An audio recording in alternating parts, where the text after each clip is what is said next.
Ladies and gentlemen, welcome here. This is both the ESPX crew and NBC News here for this pregame show. I am Joe Reichert alongside Kevin Jackson and Tristan Nato. Kind of ironic to see both Marist and Pius getting together on something. But guys, how you doing? How you doing, Kevin, tonight? I'm doing great. Like you said, very unique opportunity here to come together. Marist and Pius, historical rivals, but glad we could come together on the broadcasting front tonight.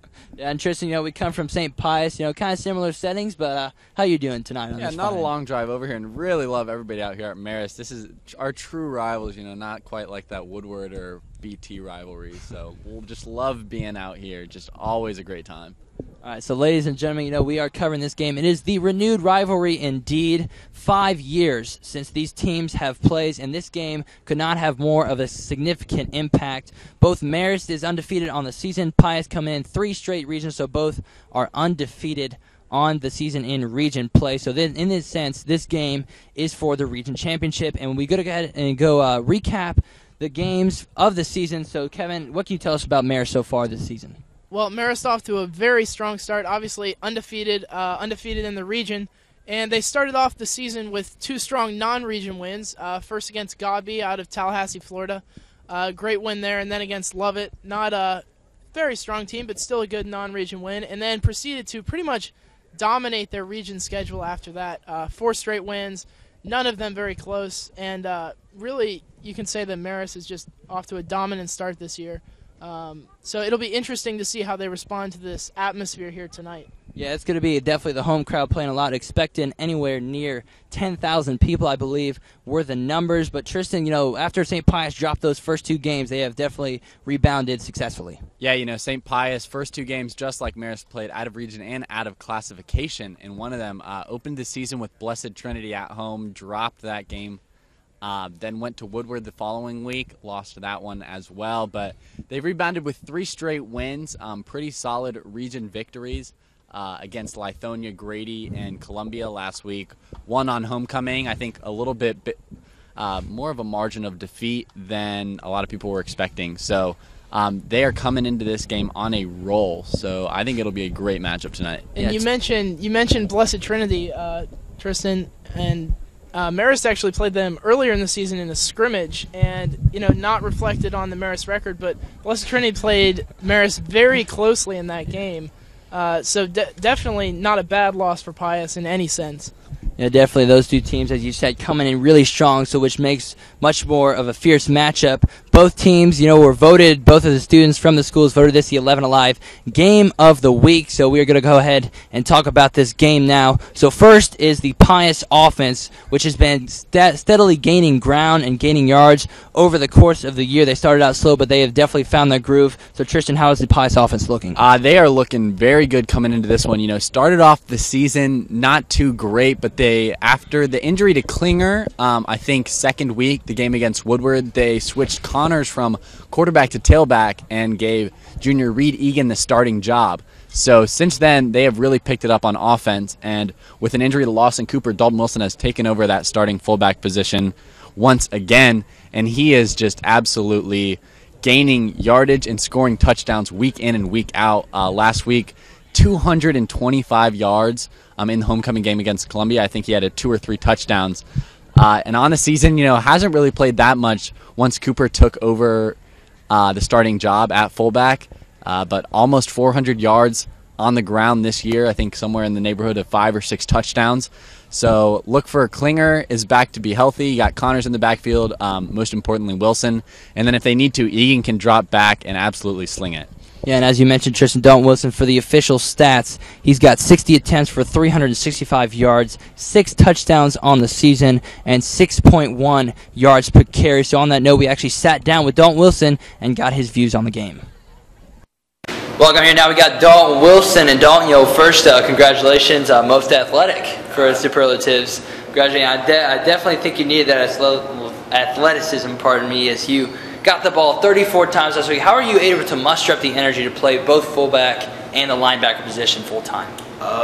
The conditioning program here, Coach Massey's been working with us since about midway through last year. Basically been working on us in the off season, and until you've done a Massey workout, you haven't really worked out. Definitely. Yeah, he knows how to run us. He's got us in peak condition. Yeah, so definitely good indeed, getting all that time on there and helping the team out. So how has the transition been to stepping into that fullback position full time? It's been weird because I started out playing linebacker as a sophomore, but I had always taken reps at fullback, and just playing in the game is so much different than in practice. But it's if nothing, definitely something I can handle. It's just basically be a battering ram and don't get brought down to first. Definitely, indeed. The last question we want to ask you is, as a senior captain, running both sides of the ball, what's your message to the team for Friday night's game? Don't let the game be bigger than it is. Don't play bigger than yourself, and play with that chip on our shoulder that we played with the last game. We kind of had this attitude about us that no one was going to stop us, and if they tried, we were going to go right through them. And if we keep that attitude up and keep our motivation, then Marist doesn't stand a chance. All right, well, thanks a lot, Dalton. Definitely a good message indeed. Great senior captain. Good luck to you Friday. And ladies and gentlemen, that was Dalton Wilson showing a little pizzazz there at the end, as his character does indeed show, and he was voted most athletic boy indeed. But Dalton Wilson is going to have to match up and see if he can outcompete with the Marist offense. And Kevin, that Marist offense has been really explosive throughout the whole year. Exactly, and one of the most dangerous things about them is that you don't know who to stop. There's so many weapons on the Marist team. So with that being said, those main players for the Marist offense are Ian Gibson, Sam Feltz, and Griffin King. Ian Gibson, the fullback, is the leading rusher for the team, but Griffin King is just coming back from an injury for the first time. This is the first game he'll be able to play the full game and be really healthy for the entire time. So Pius is definitely going to have to watch out for him on defense. And then Sam Feltz, averaging about 40 yards on the ground a game, but also very skilled at passing. So he's definitely a dual-threat quarterback. And then just overall the style of offense that Marist runs, the triple option, very hard to defend when you have so many talented runners. And our own Laura Faenza from NBC actually caught up with Ian Gibson earlier this week.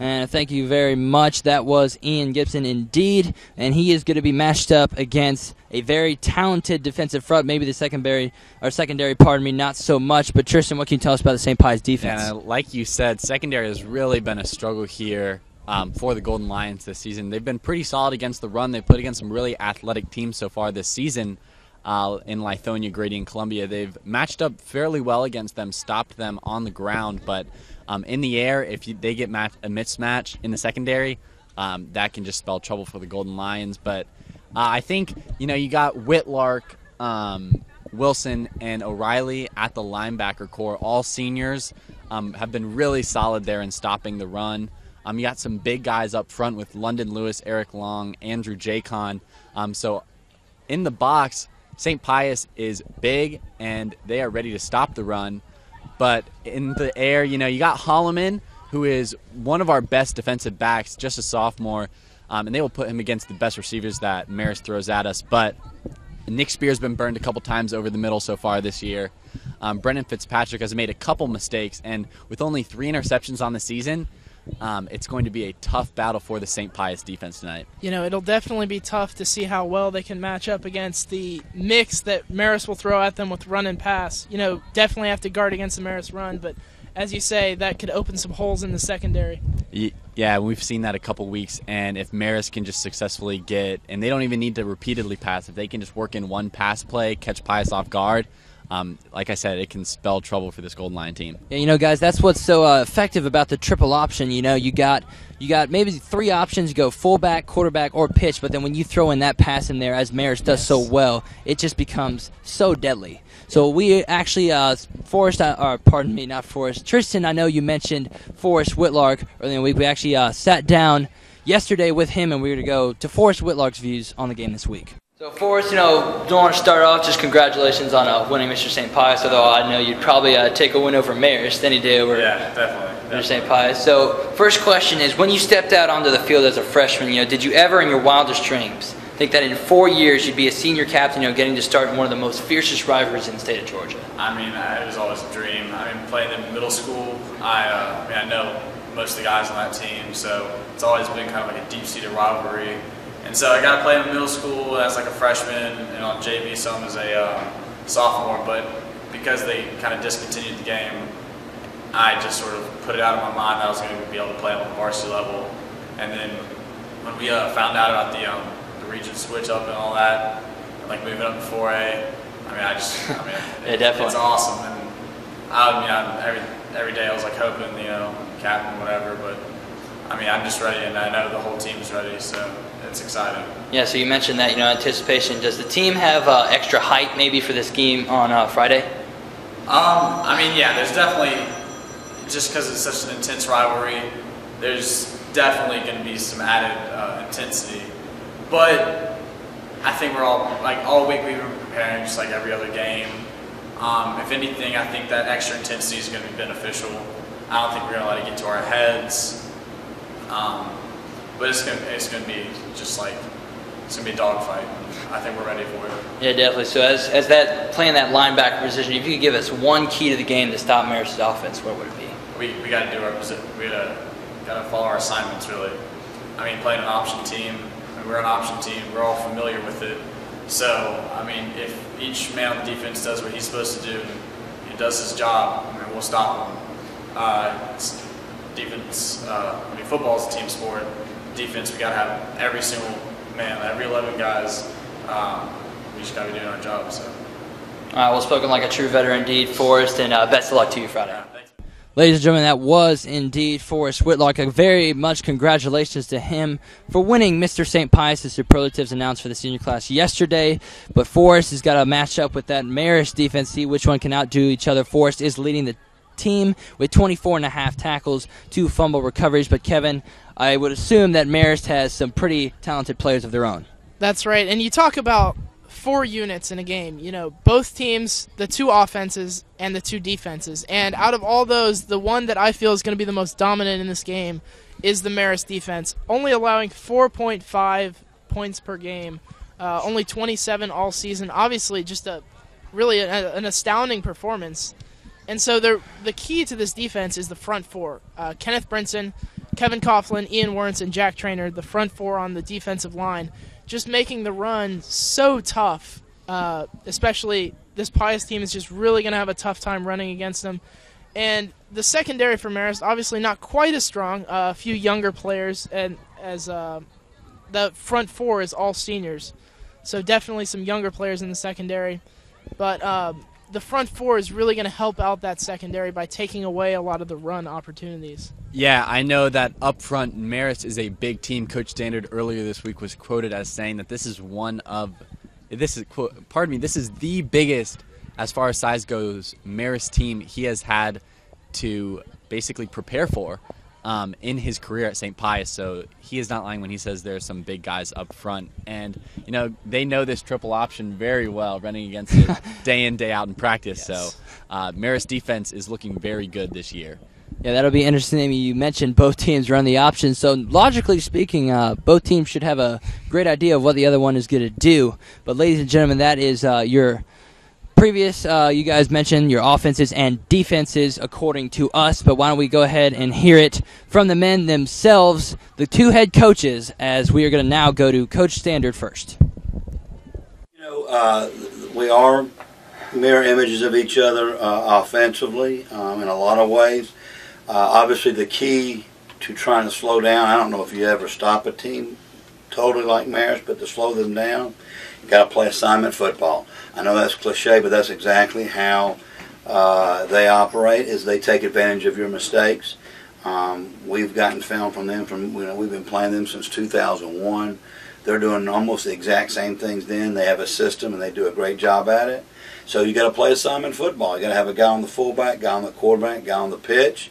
And on the backside, you got to be ready for their counter plays. They don't do a lot of them, but when they do, they usually have you exposed because you're not in place where you're supposed to be, and they end up with a really big play there. The other thing, too, is in the secondary, you got to do a great job of being ready for play action pass. So those are the keys as trying to slow them down, is making sure you play your assignment and not do somebody else's assignment. So that's the things we've been working on. We got to try to keep the football.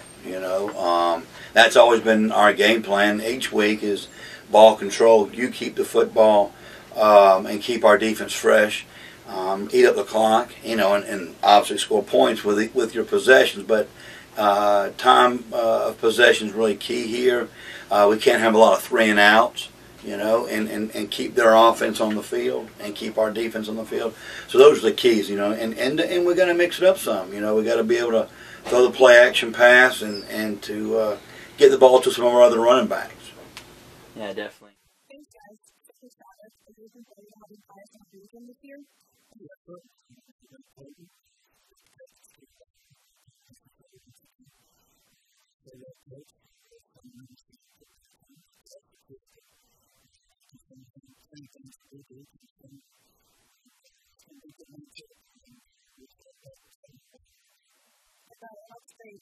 So how did you and the coaching staff get the team together for tonight?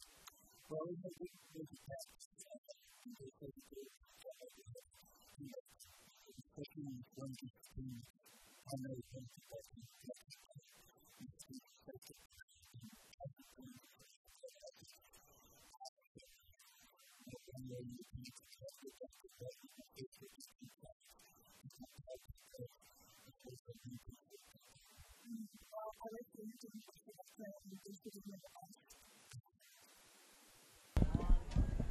So there is Coach Chadwick. You can see both views of both coaches of how they're going to attack this game. But ladies and gentlemen, we also have some good matchups in high school football tonight. And guys, a lot of big games. This is maybe the crucial point in the season. So our first game, it's going to be McEachern versus North Cobb. McEachern 3-2 on the year, but they are playing a very talented North Cobb team. 4-2. North Cobb does have the home advantage on the year. So Kevin, who are you going to take in that one? I like North Cobb here. McEachern, very solid team, very good football program, and has a very good record against North Cobb over the past few years.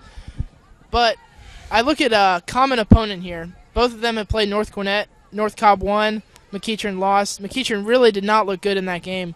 So I would take North Cobb here. I think it's going to be a very close game, though. Yeah, I'm going to go with McEachern. I think that they have a big team out there, have really been a powerhouse in high school football in the state of Georgia for a while. Like you said, hold really the overall advantage over this North Cobb team, and I think they're going to come out hungry for a victory. I think they're going to bring this one home. Yeah, so some disagreement there. Not as expected. We'll see. Unfortunately, we are not going to be able to see, which commentator comes out more victorious. Maybe, give a phone call. Yeah, no doubt. Give a phone call. See which one is indeed the better, knowledgeable high school football broadcaster. But that's going to bring us to our second game. It's a big one in the region. It's Redan and Arabia Mountain. Both teams are trying to rebound. Do not discount this Redan team, as they are 1-5 on the year. Their record really not showing the quality team they are, but Arabia Mountain 2-3 on the year, trying to get back into things. They do have the home advantage tonight, so Trish, I'm going to go to you first. Yeah, Redan has really just not played that great this season. I know Marist got a chance to face off with them, I think just a couple weeks ago, and they basically ran all over them. And I think Arabia Mountain at home, they've struggled a little bit this season, but I think they're going to start to pick it up towards the middle half of this year. So I think I'm going to take Arabia Mountain in this one. I agree. Arabia Mountain, I think that's a no-doubter. Yeah, so there it is. Arabia Mountain, some agreement there for both picks. So that'll be an interesting region game. Next, we're going to go to Northview versus South Forsyth, and this is definitely a harder pick as both teams are very talented. Northview coming in 5-0 on the year, but they're playing South Forsyth 4-1, and South Forsyth does have the home advantage. And as telling you, this game is both teams are undefeated in the region. So, Kevin, who are we going to go? Well, I think home advantage is the deciding factor in this game. Both teams 4-0 in the region, both very solid football programs. But I like South Forsyth here. I think very tough rivalry. I think the home advantage just gives them a little edge here. But, again, a very close game. I wouldn't be surprised either way. Yeah, I think it's going to be very close, possibly overtime in this one. South Forsyth has just had a very tough schedule so far this season, and they have played well all year. But I'm going to have to disagree. I'm going to go with Northview. Their quarterback, just the rock for that team. I think a Stanford commit out there, so I'm going to pick Northview.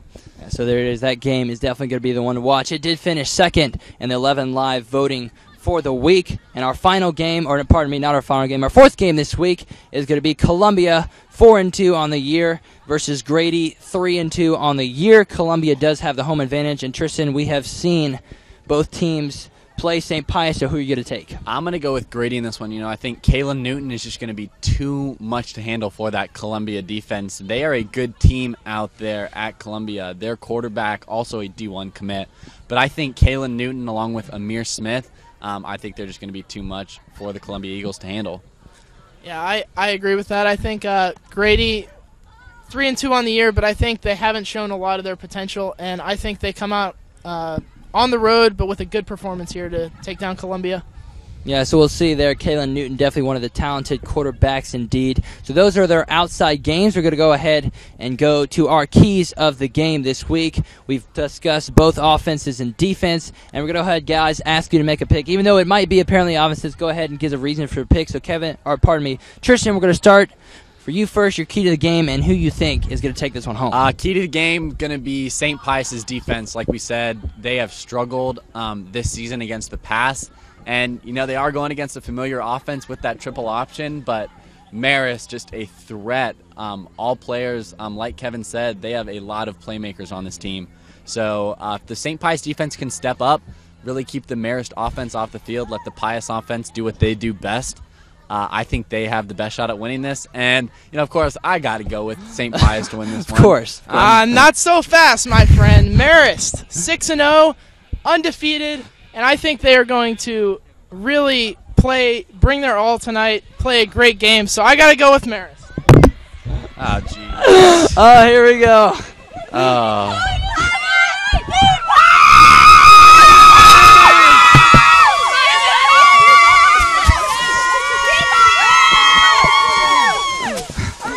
So there it is. Ladies and gentlemen, a little League Corso fashion for us, thanks to the Marist cheerleaders. I think it was a little bit of home cooking there. I'm going to say that was I think some we of got the home roasted field there, advantage. just a little bit roasted. I had to pull a fast one on you guys. Pull a fast one, all right. There it is. So, ladies and gentlemen, it has been a fun pregame for us here down on the field. For Kevin Jackson and Tristan Nato, I'm Joe Reichard.